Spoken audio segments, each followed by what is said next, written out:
Am I live? And I'm live! It's the Nazarite bringing you Hebrew lore from days of yore.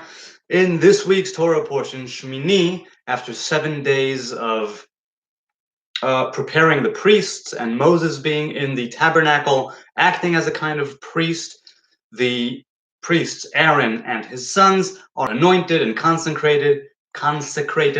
This Torah portion is kind of split in two, although both halves lead us in the same direction eventually, I suppose.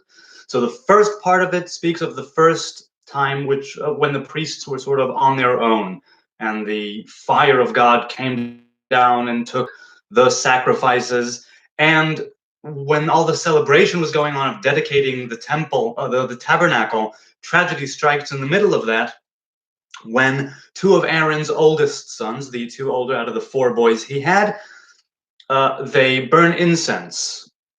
And there are different ways of looking at what their sin was, but the point is there was a tragedy and they were both consumed by fire because, well, the Torah states that in this case, because they burned incense, which they were not commanded to burn. And in Deuteronomy, if I'm not mistaken, or not Deuteronomy, later on in Leviticus, in Vayikra, it's because they were too close to God, let's put it that way. And God is a very subjective term, and I won't get into it now. The point is, that's the first half, what happened in the tabernacle, and Aaron's sons dying. After the death of Aaron's two sons, the priests are commanded not to drink any wine or any kind of strong drink when they are performing their duties. The second half of the Torah portion is all about laws of purity and impurity of animals. What are we, Hebrew people, that is, allowed to consume, and what are we not allowed to consume?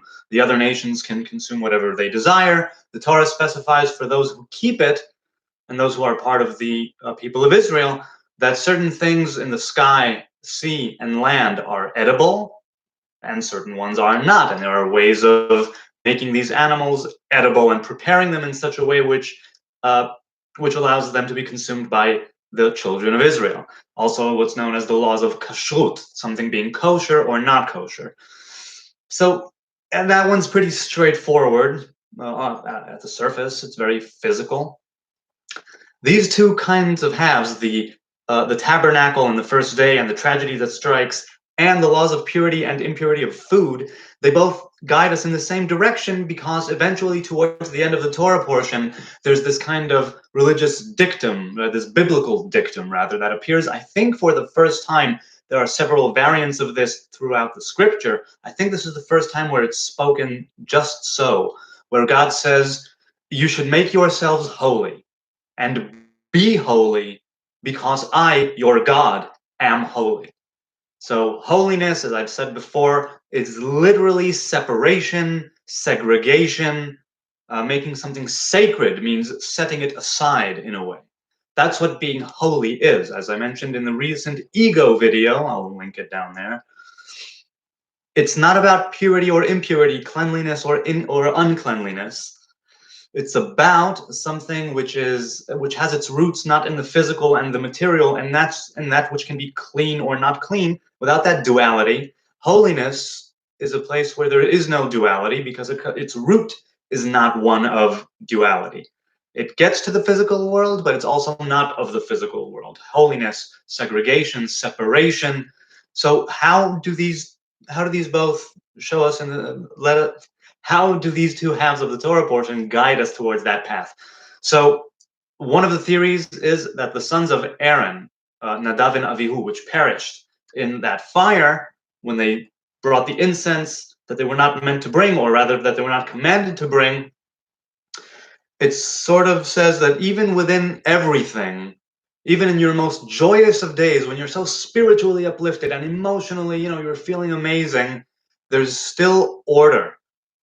Don't let that fire that's inside of you, that fervor, that enthusiasm, don't let it overtake you. You should have it in measure. Even that should be measured. Now, the actual act of taking incense and burning it for the Lord was conducted every day in the temple and the tabernacle and later in the temple. What they specifically did has more to do with the service of of Yom Kippur, which is mentioned later, right? The Day of Atonement. And that's a very interesting idea. It means theoretically, or it's possible that they sort of performed the services of Yom Kippur before they were mandated, because they wanted to get close, because it was a day of such enthusiasm and religious ecstasy, spiritual ecstasy, and they went too far. There is such a thing as going too far, and I haven't delved enough into this on that level of analysis, so I won't go into it right now. Maybe sometime after I read up on it a bit more and meditate on it more. But suffice it to say that what they did was to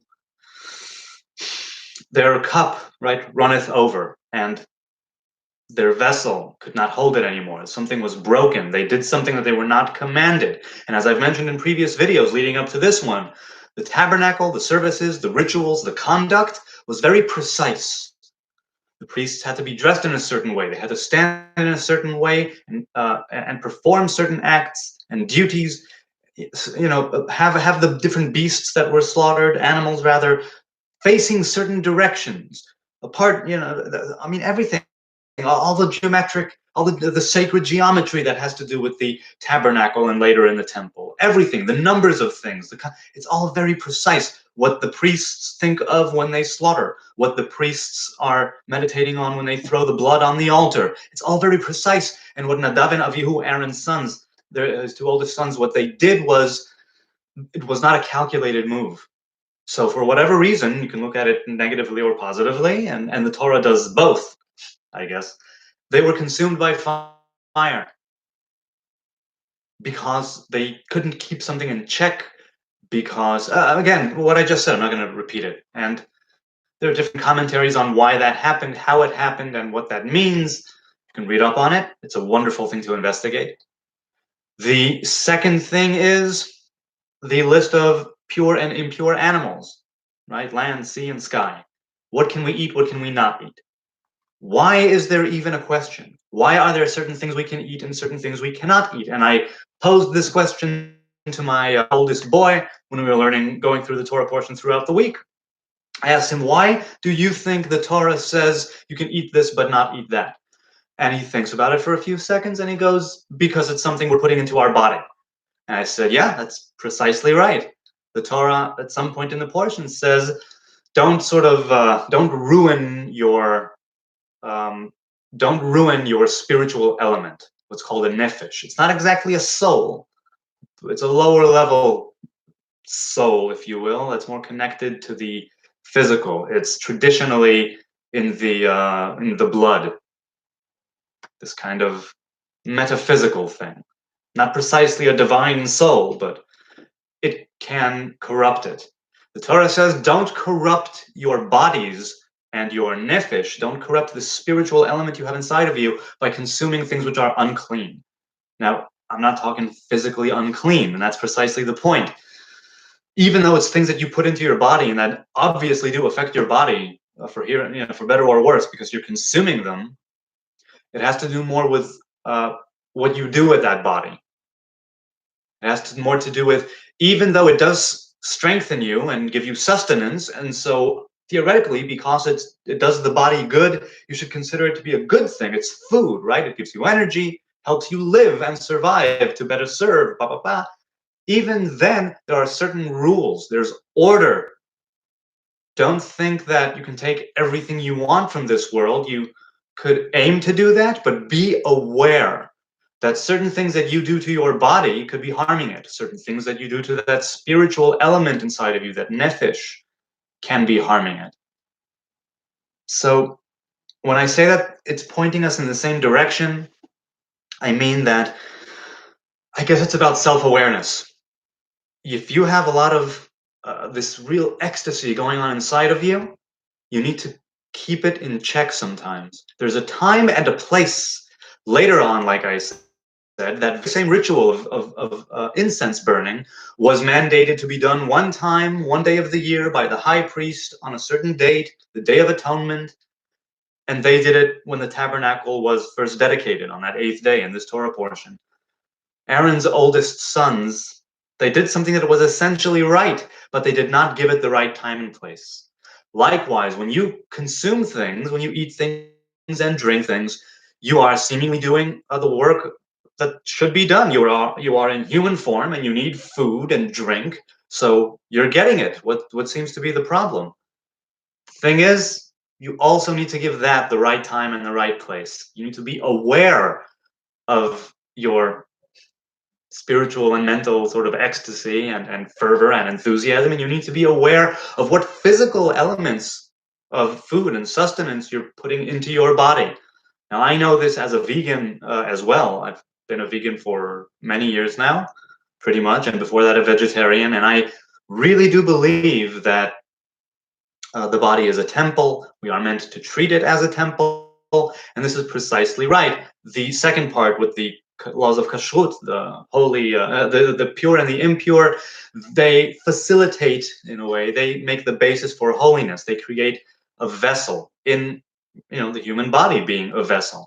So a certain divine element, divine emanation, divine energy can house itself there after a fashion. So this was the Torah portion, Shemini. It's it's a really great one. There's a lot to learn. This was just the tip of the iceberg.